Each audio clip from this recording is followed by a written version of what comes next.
Good afternoon. My name is Ava Yarborough. I'm from the Ocoee High School FFA chapter, and today I'm here to share what I've learned from participating in the Florida State Fair Goat Skillathon, a fantastic experience that has helped me better understand the ins and outs of goat production, particularly in the areas of goat milk, dairy products, meat production, and overall goat health. One of the first things I learned through the Skillathon packet was the importance of milk quality and pasteurization. Did you know that most bacteria found in milk from healthy goats are harmless if the milk is kept in clean conditions? However, even with the best practices, milk can still be contaminated with harmful microorganisms from infected animals, polluted water, or soil. This is why pasteurization is so important, especially in Florida, where milk sold directly to consumers must be pasteurized. Pasteurization helps protect consumers by killing harmful bacteria. For example, diseases like food poisoning, gastroenteritis, and even more serious ones like tuberculosis have been transmitted through raw milk in the past. Pasteurizing the milk ensures that any harmful organisms are destroyed, making the milk safe to consume. What I didn't realize before is that pasteurization also helps preserve the quality of the milk. Even though raw milk can be safe if proper care is taken, pasteurization ensures that the milk remains fresh and free from harmful pathogens. There are different methods for pasteurizing milk, such as the batch method, which heats milk to 145 degrees for 30 minutes, or to 165 degrees for 15 seconds. I learned that you can pasteurize milk at home using a double boiler or a batch type pasteurizer, which I think is a neat idea for small farms or home dairy producers. Another interesting thing I learned is the difference between goat milk and cow milk. While cow milk contains cream that separates to the top, goat milk is naturally blended. This means that the fat in goat milk is already evenly dispersed, and you don't have to worry about the cream rising to the top like in cow milk. This made me appreciate goat milk more because it doesn't require any special treatment to keep the cream mixed in. Goat milk is also used to make many dairy products.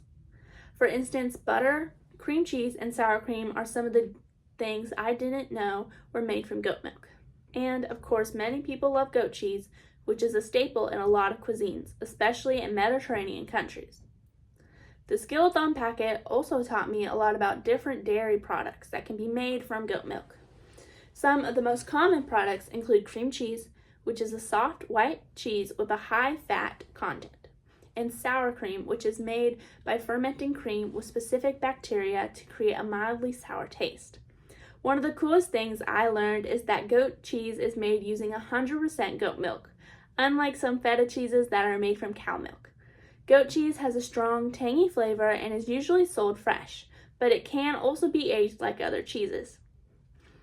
I also learned about different types of cheddar, which is one of the most popular cheeses in the US, and mozzarella, which is often used for pizza.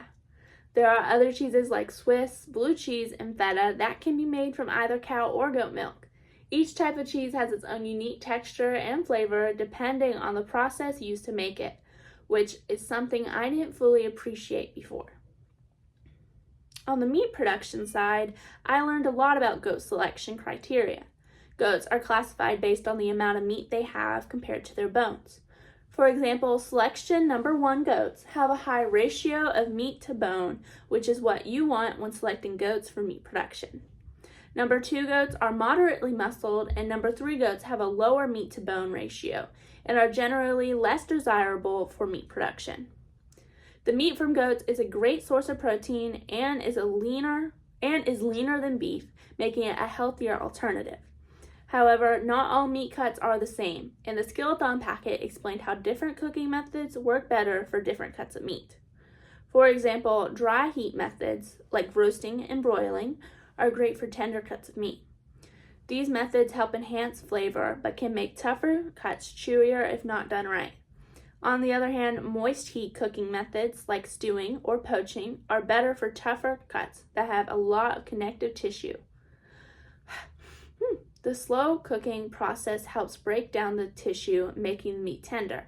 I found it interesting that cooking meat using moist heat methods can take less time than roasting and helps retain moisture in the meat, which prevents shrinkage. The Skillathon also covered goat health, which is vital for keeping both milk and meat production at high quality. I learned that keeping goats clean and healthy is essential to prevent diseases from contaminating milk. Regular cleaning of the barn and sanitizing equipment is key to bacteria under control.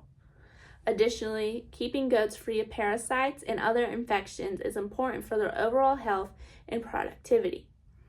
One key takeaway for me was that goat milk and meat can be impacted by the animal's health, and that means, as a producer, I need to be proactive about preventing disease.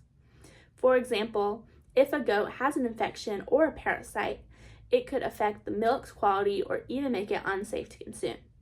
The Skillathon taught me that it is critical to monitor the health of the herd regularly and take steps to prevent illness. In conclusion, the Florida State Fair Goat Skillathon has given me a deeper understanding of goat production, from the way we handle and process milk to how we select goats for meat and care for their health. The skills I've learned about pasteurization, dairy products, meat cooking methods, and goat health are something I can apply to both my personal knowledge and future involvement in goat production. I never realized just how much goes into producing high-quality goat milk and meat. There's so much more than just caring for the animals. There's science, sanitation, and even marketing behind it all. The Skillathon has definitely expanded my knowledge, and I look forward to applying what I've learned in the future. Once again, my name is Ava Yarborough from the Ocoee High School FFA chapter.